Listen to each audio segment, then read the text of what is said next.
प्रयास कर रहा था कि विनेश के लिए बोलूं। जब उसको डिस्क्वालीफाई किया गया, विनेश या नहीं, लेकिन ऐसा लगा जैसे हमें चाकू घुसेड़ दिया गया। मेरे आज भी याद है उस प्रोटेस्ट में मैंने रातें काटी हैं और 4-4 गोली खाई मैंने। ये देश की अस्मिता से जुड़ा मामला था, पर हमारी मांग ये थी कि सरकार स्टैंड क्लियर कर दे, तब भी सुनवाई नहीं की गई। जब मंत्री बोलने आए तो हमने उनसे कहा कि हमें कुछ इंफॉर्मेशन चाहिए, उस पर बात नहीं हुई। सवाल ये है सर, एक गोल्ड हमारे लिए आ रहा था और जब ये गोल्ड आता देश गौरवान्वित होता। और क्या व्यवस्था थी सर कि उसका वेट बढ़ गया, पता ही नहीं लगा सिस्टम के लोगों को। क्या बेवकूफी की गई है, ये सोचने का विषय है सर। ये बहुत महत्वपूर्ण, देश की बेटी का मामला है। ये हरियाणा की बेटी नहीं है सर, वो एक जात की बेटी नहीं है, वो हमारी बहन है, देश की बेटी है। और आपने क्या किया हरियाणा के साथ? आपने हरियाणा का बजट कम किया, जबकि सबसे ज्यादा मेडल हरियाणा लेके आता है। ये गलत है सर, ये धोखा है। हमें इस बात की तकलीफ है कि विनेश जो है देश का नाम गौरवान्वित करती, इस देश का नाम बढ़ाती, लेकिन आज जो है अपमान का सामना करना पड़ रहा है। जब हमारे हितों की बात होगी हम जो है समझौता कर सकते हैं, लेकिन जब देश के हितों की बात होगी, बाबा साहब अम्बेडकर ने कहा था हम प्रथम और अंत्य भारतीय हैं। जब देश हितों की बात होगी, महिला हितों की बात होगी, महिला सम्मान की बात होगी, और हम कीमत चुका देंगे। सरकार के मंत्री ने क्या कहा कि हमने इतने पैसे दिए, एहसान किया क्या? खैरात दी क्या आपने कोई? खत्म कर रहा हूं सर, खैरात दी क्या आपने कोई? इससे ज्यादा पैसे हम आपको दे देंगे, लेकिन आपको चाहिए था कि इस मामले को संभालते और देश का सम्मान बढ़ाते। आपने लापरवाही बरती, इसका खामियाजा हमें भुगतना पड़ा। मैं आपसे आग्रह करूंगा कि जब वो बेटी देश लौटे सर, जब वो बेटी देश लौटे, रुक जाओ प्लीज, प्लीज, जब वो बेटी देश लौटे, मैं आपसे आग्रह करूंगा कि स्पीकर सर यहां बुला के उसका सम्मान करें। हम सब लोग, वो देश की बेटी है सर, देश के लिए गोल्डन गर्ल है वो, उसका सम्मान यहां किया जाए सर, हमें चाहते हैं। किसान मजदूर रात में थक के सो जाते हैं, सपने में देखते हैं कि जीवन बदल रहा है, गरीबी खत्म हो रही है। सुबह जब आंख खुलती है तो लगता है वापस झुका तू है। ऐसा ही इस बार का बजट गरीबों के लिए था। महोदय, मैं अपने क्षेत्र से शुरुआत करूंगा।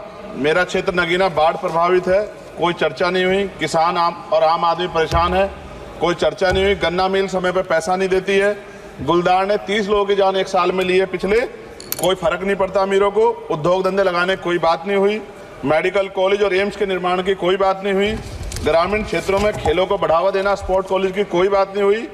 महोदय, देश में भूमि सुधार किया जाए, लाखों बीघा जमीन जो है भूमाफियाओं ने कब्जाई हुई है, भूमिहीन लोगों को भूमि दी जाए, बिजली के दाम में कटौती की जाए, गरीबों को कम दाम पे जो है बिजली उपलब्ध कराई जाए, ठेकेदारी प्रथा, संविदा, लेटर एंट्री खत्म की जाए, पक्की नौकरी दी जाए। निजीकरण की वजह से सरकारी नौकरियां लगभग खत्म हो गई हैं। मेरी मांग है, और मैंने निजी विधेयक भी पेश किया था, कि निजी क्षेत्रों में SC ST OBC के लोगों को आरक्षण की व्यवस्था कराई जाए और पुरानी पेंशन बहाल की जाए। लोगों के पास एक तरफ सरकारी योजना चलाकर प्रधानमंत्री आवास योजना जो है उसके नाम पर मकान दिए जाने की बात होती है, वहीं दूसरी तरफ लखनऊ के अकबर नगर को तोड़ दिया जाता है। नवी मुंबई में के खार घर में What is his name? Patil. Patil is not from Gost. No, this is the caste. उसकी जार This is Kashmir, Chandrasekhar. No, this Patil. Mic नहीं है सर, बंद कर रहे हो sir? Independent. This is independent. आ गया। धन्यवाद।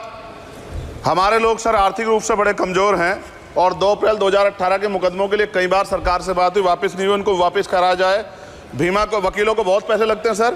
भीमा कोरे गांव में 3000 लोगों पे मुकदमे हुए थे महाराष्ट्र में, वो वापस नहीं हुए। पुणे में दीक्षा भूमि जो हमारा गौरव है, उसका वहाँ पार्किंग बना के उसको अपमानित किया जा रहा है, इसको बंद कराया जाए। पेट्रोल पंप के जो डीलर्स मार्जिन है वो 2017 से नहीं बढ़ा सर, इसका असर ग्राहकों पे पड़ता है।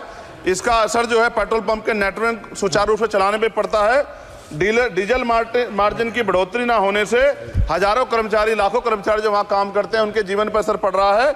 सहारा का में 10 करोड़ जमाकर्ता का लाखों करोड़ों रुपए जमा है। कंपनी बंद हो जाने के कारण 10 लाख से ज्यादा एजेंट बेरोजगार हो रहे हैं, नौकरी कहीं है नहीं। भुगतान ना होने के कारण जमाकर्ताओं के द्वारा एजेंट पर जबरदस्ती भुगतान कराने का दबाव बनाया जा रहा है, जिसके कारण 5000 से ज्यादा एजेंटों ने आत्महत्या कर ली है।